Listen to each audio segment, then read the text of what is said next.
Mayong adlaw mga bata. Karong adlaw magkat-on na sab kita.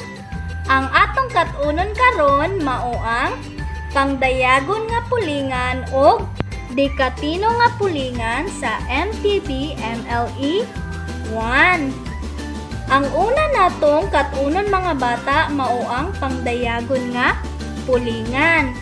Ang English niini mao ang demonstrative pronoun. So, unsa man ang pangdayagon nga pulingan? Okay. Ang pangdayagon nga pulingan makatabang sa mga bata sa pagtudlo sa insaktong lokasyon o destinasyon sa usa ka butang o usa ka lugar.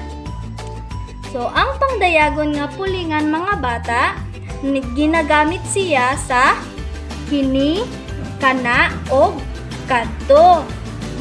So, ang unang pangdayagon nga pulingan mga bata nga gigamit sa kini mao ang kini ang. So, kini ang. Ang atong gamiton kung usa lamang kabutang ang gigunitan sa nag-istorya. Pananglitan mga bata. Kini ang papel. Kini ang lapis. So, mga bata, kaning kini ang gigamit nato ni siya kung usa ka butang o usa ka lugar. Pananglitan mga bata. Kini ang calculator. So, ang akong gigunitan usa ra ka butang. Sunod. Ang ikaduhang pangdayagon nga pulingan mga bata sa kini mao ang kini ang mga. So, kini ang mga ang atong gamiton kung duha, tulo, o daghang butang ang gigunitan sa nag-istorya. Pananglitan mga bata. Kini ang mga papel. Kini ang mga lapis. So, duha o daghan pang butang o lugar ang gigamit. So, nasabtan ra ninyo mga bata, ang gamiton sa kini mao ang kini ang o kini ang mga. Sige, musunod na sad kita sa ikatulong pangdayagon nga pulingan nga gigamitan sa kana mao ang kana ang. Kana ang atong gamiton kung ang usa ka butang dili kaayo layo sa nag-istorya. Pananglitan mga bata. Kana ang iring ni Ana. Kana ang iro ni Robert.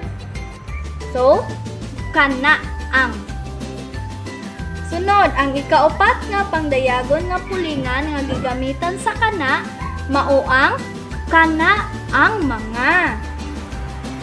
Kana ang mga ang atong gamiton kung duha o mas daghan pang butang o lugar ang dili kaayo layo sa nag-istorya. Pananglitan mga bata.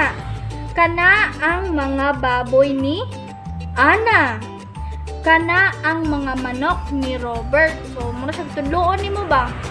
Kana ang mga manok ni Robert. So, ang imong kuan, imong istorya dito, dili siya kaayo layo. Unya, daghan pa siya kaayo. So, ang imong gamiton, ana, kana ang mga. So, nasabtan ra ba ninyo mga bata ang gamiton sa pangdayagon nga pulingan nga kana, mao ang kanaang o kana ang mga. Okay, musunod na sad kita sa ikalimang pangdayagon nga pulingan nga gigamitan og kadto mao ang kadto ang. Kadto ang atong gamiton kung ang usa ka butang o usa ka lugar layo kaayo sa nag-istorya. Pananglitan mga bata.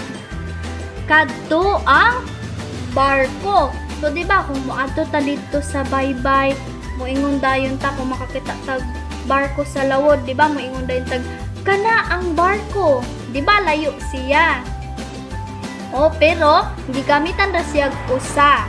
kay usa ra man ang barko. Ang ikaduha, kadto ang eroplano. Di ba may ngunang tawag makakita tag eroplano? Kadto ang eroplano, pero layo siya. Sunod, ang ikaunom nga pangdayagon nga pulingan nga gigamitan og kadto mga bata mao ang kadto ang mga. Kadto ang mga ang atong gamiton kung duha o mas daghan pa nga butang ang gitudlo sa nag-istorya ug layo kaayo kini kaniya. Pananglitan mga bata, kana ang mga langgam nga naglupad-lupad kaganina. Diba kung makakita tag langgam sa layo, diba maingon dayon tag kana ang langgam nga naglupad-lupad, diba kana ang mga ang atong gigamit tungod kay daghan siya tapos layo pud siya kaayo. So nasabtan ra ba ninyo ang pangdayagon nga pulingan mga bata nga gigamitan sa kadto nga kadto ang og kadto ang mga. Okay, very good. So karon mga bata, atong balikon ang pangdayagon nga pulingan. So di ba mga bata, ang pangdayagon nga pulingan, ang English niini mao ang demonstrative pronoun. So balikon nato mga bata nga ang pangdayagon nga pulingan gagamit siya og kini ang mga, kana ang mga, kadto ang og kadto ang mga. So kani siya mga bata mao ang gamiton sa pangdayagon nga pulingan. Nasabtan ba ninyo mga bata? Very good. Karon mga bata, moadto na sad kita sa ikaduha natong leksyon. Ang ikaduha natong leksyon mao ang dikatino nga pulingan. Ang dikatino nga pulingan mga bata, ang English niini mao ang indefinite pronoun. So unsa man ang dikatino nga pulingan? Sige, ato ning basahon.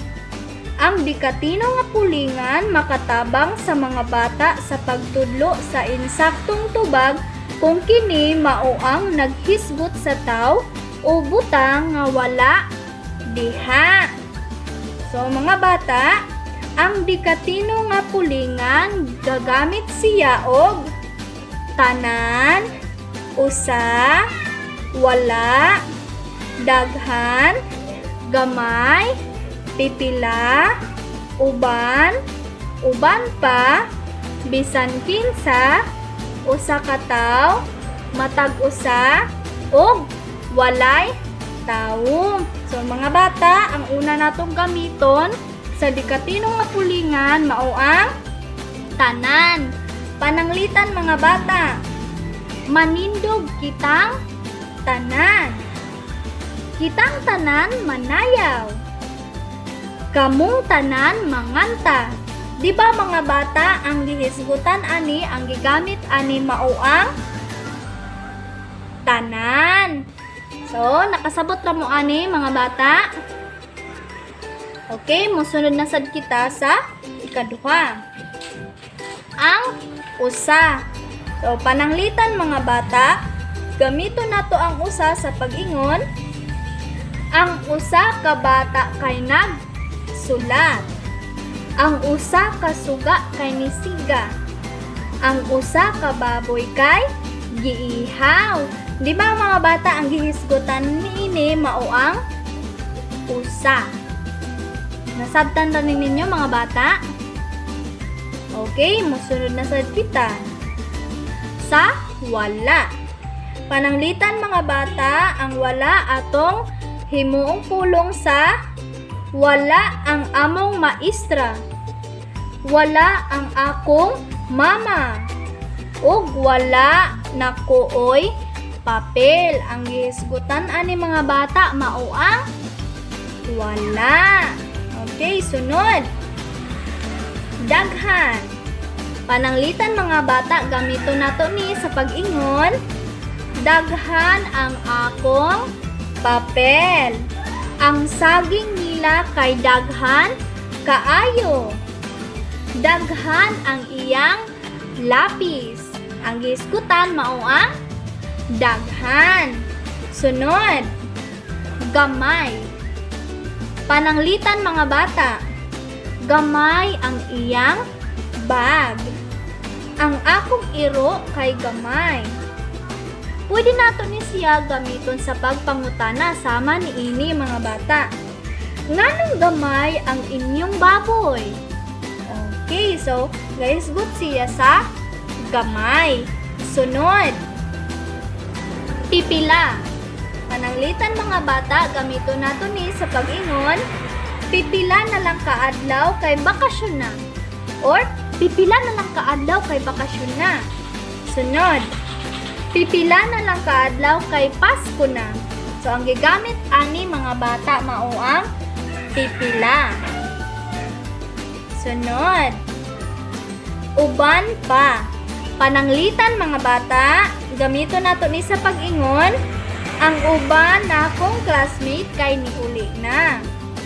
Naay uban manayaw or naay uban nanayaw ug naa sa doy uban nanganta.